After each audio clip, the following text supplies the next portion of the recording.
தமிழரசி இணைந்திருக்கிறார், அவரிடம் பேசலாம். தமிழரசி, மிக முக்கியமான ஒரு புதிய உச்சமாக 1 லட்சம் ரூபாயை ஒரு சவரன் தங்கம் கடந்திருக்கிறது. இது எது போன்ற ஒரு தாக்கத்தை ஏற்படுத்தும்? விவரம் என்ன?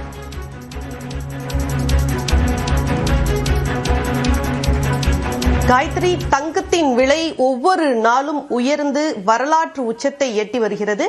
இன்று தங்கத்தின் விலை 1 லட்சம் ரூபாயை கடந்திருக்கிறது. ஒரு சவரன் தங்கத்தின் விலை 1 லட்சம் ரூபாய் என்ற புதிய உச்சத்தை, வரலாற்று உச்சத்தை தொட்டிருக்கிறது என்று சொல்லலாம்.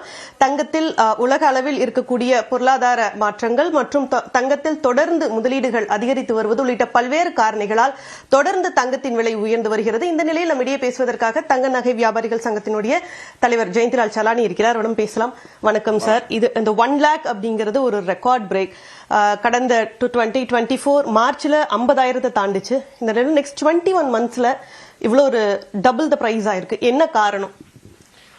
உலக பொருளாதாரம் முக்கிய காரணம். உலகத்தில் ஏற்பட்டுள்ள ஒரு பெரிய மாற்றங்கள், அதாவது போர் பதற்றங்கள் மற்றும் வர்த்தக போர் ஒன்று புதிய போரை தொடங்கி இருக்கிற ட்ரம்பினால் ஏற்பட்ட இந்த மாற்றம், இது போன்ற காரணங்கள் பெரிய அளவில் ஒரு உலக பொருளாதாரத்தை பெரிய அளவில் பாதிப்பு ஏற்பட்டது. அப்பொழுதெல்லாம் தான் பெரிய சர்வதேச முதலீட்டாளர்கள் விழித்துக் கொண்டார்கள். தங்கத்தின் மீது மட்டுமே இனி வரும் காலங்களில் பெருமளவில் முதலீடு செய்ய வேண்டும். ஏனென்றால் உடனடியாக பணமாக மாற்றக்கூடிய ஒரே பொருள் தங்கம் மட்டுமே, எந்த வகையிலும் விலை குறையாது அப்படிங்கிற ஒரு நோக்கம் அவங்களுக்கு வந்ததுனால பெருமளவில் உலக நாடுகளில் உள்ள மத்திய வங்கிகள் மற்றும் உலக நாடுகளில் உள்ள பெரிய கருவூலங்கள் மற்றும் சர்வதேச முதலீட்டாளர்கள் அவருடைய பார்வை பெருமளவில் தங்கம் பக்கம் திரும்பியது. அதனால்தான் தங்கம் விலை பெரிய அளவில் உயர்ந்தது. இனியும் இதே நிலைமைதான் தொடர்ந்து நீடிக்கும். அதாவது தங்கத்தின் மீது முதலீடுகள் நாளுக்கு நாள் அதிகரித்து கொண்டுதான் வரும். சாமானிய மக்கள்களும் அல்லது நடுத்தர மக்களும் பெரிய அளவில் தங்கத்தின் மீது முதலீடு செய்ய தொடங்கி இருக்கிறார்கள். காரணம் என்னன்னா, அவருடைய முதலீடுகள் பெரிய அளவில் ஒரு லாபத்தை தரக்கூடிய விஷயமாக இருக்கிறது. ஒரு வங்கியில் வைப்பு நிதியில் செலுத்துவது பணம் இருப்பதை விட தங்கத்தின் மீது முதலீடு செய்தால் பெரிய அளவில் வட்டியை விட கூடுதலாக அதில் வருவாய் வருங்கிற ஒரு நம்பிக்கை மக்களிடையே ஏற்பட்டுள்ளதால் பெரிய அளவில் அதில் ஒரு மாற்றங்களை கொண்டு முதலீடுகள் உயர்ந்து கொண்டு வருகின்றன. அதனால்தான் வரும் காலங்களில் கூட தங்கம் பெரிய அளவில் இன்னும் உயரும் என்று சொல்லலாம். இப்போ இந்த ஆண்டோட தொடக்கத்தில் கிராம் 7,000 அப்படிங்கிற இதுல தான் இருந்துச்சு. ஆனா இன்னைக்கு இந்த ஒரு ஆண்டுக்குள்ள இன்னைக்கு 12,500 அப்படிங்கறத கடந்திருக்கு. இன்னமும் இந்த விலை அதிகரிக்க வாய்ப்பு இருக்கா? இது எந்த அளவுக்கு நீங்க போகும் அப்படின்னு நீங்க ப்ரெடிக்ட் பண்றீங்க? அதாவது ஒட்டுமொத்தமாக தங்கத்துடைய விலை பார்க்கும் பட்சத்தில் தங்கம் விலை நிச்சயமாக உயரும். காரணம் என்ன? அதன் மீது உள்ள ஈர்ப்புகள், அதில் வரக்கூடிய வருவாய்கள், அதாவது முதலீடு செய்தால் அதிகப்படியான வருவாய், மற்ற பொருட்கள் மீது முதலீடு செய்தால் வருவதை விட கூடுதலான வருவாய் இருக்கிறது. இரண்டாவதாக பாதுகாப்பான ஒரு வருமானமாக இது கருதப்படுகிறது. அதாவது எந்த நேரத்தில் தங்கத்தின் மீது முதலீடுகள் சர்வதேச அளவில் பெரிய முதலீட்டாளர்கள், அதாவது பல ஆயிரம் பல லட்சம் கோடி ரூபாய் அளவுக்கு அதில் முதலீடு செய்யக்கூடிய முதலீட்டாளர்களுடைய பார்வை தங்கம் பக்கம் இருப்பதால் இனியும் தொடர்ந்து தங்கம் விலை தான் உயரும். ஒட்டுமொத்தமாக, அதாவது தங்கம் விலை ஒவ்வொரு முறையும் உயரும் போது சிறிதளவு குறையும். ஆனால் ஒட்டுமொத்தமாக பார்க்கும் பட்சத்தில் தங்கம் உயர்ந்து கொண்டுதான் இருக்கும். அதே போல வெள்ளியின் விலையும் இந்த ஆண்டு ரொம்ப, அதோட உயர்வும் ரொம்ப அதிகமா இருக்கு. இப்போ வெள்ளி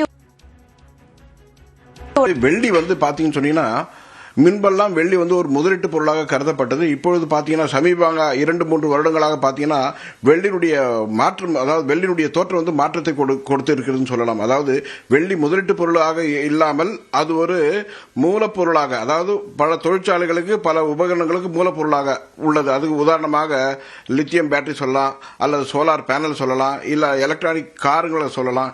இது மாதிரியான விஷயங்கள், இல்ல எலக்ட்ரானிக்கினுடைய கனெக்டரா வெள்ளி பெரிய அளவில் மூலப்பொருளாக பயன்படுத்தப்படுகிறது தொழிற்சாலைகள். அதனால சர்வதேச அளவில் வெள்ளியினுடைய தேவையும் அதிகரித்துக் கொண்டு வருவதால் நிச்சயமாக வெள்ளியினுடைய விலை, அதாவது தங்கம் விலை உயர்வதற்கு முதலீட்டு பொருளாக இருக்கிறது. வெள்ளி முதலீட்டு பொருளாகவும் அதே சமயத்தில் அது ஒரு தொழிற்சாலைக்கு மூலப்பொருளாகவும் பயன்படுத்தப்பட்டு வருவதால் தொடர்ந்து அதனுடைய விலையும் உயர்ந்து கொண்டு வருகிறது. வரும் காலங்கள் பெரிய அளவில் வெள்ளியில் உயரும்.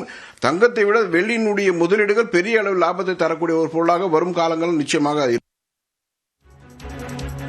வரக்கூடிய நிலையில இப்போ உங்களுக்கு நுகர்வோர்கள், பொதுமக்கள், நம்ம இந்தியா போல நாடுகள்ல நடுத்தர வர்க்கத்திற்கு இத ஒரு அதிர்ச்சியை கொடுக்கக்கூடியதுதான். இப்போ உங்ககிட்ட கஸ்டமர்ஸ் வர்றது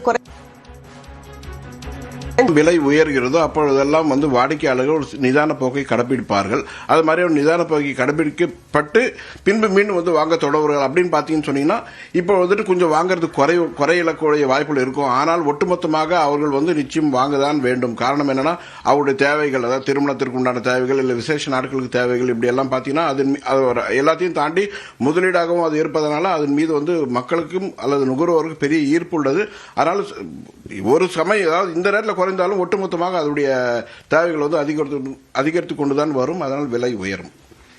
அதாவது இன்றைய தினம் 1 லட்சம் ரூபாய் ஒரு சவரன் தங்கம் விலை என வரலாற்று உச்சத்தை தொட்டிருக்கிறது.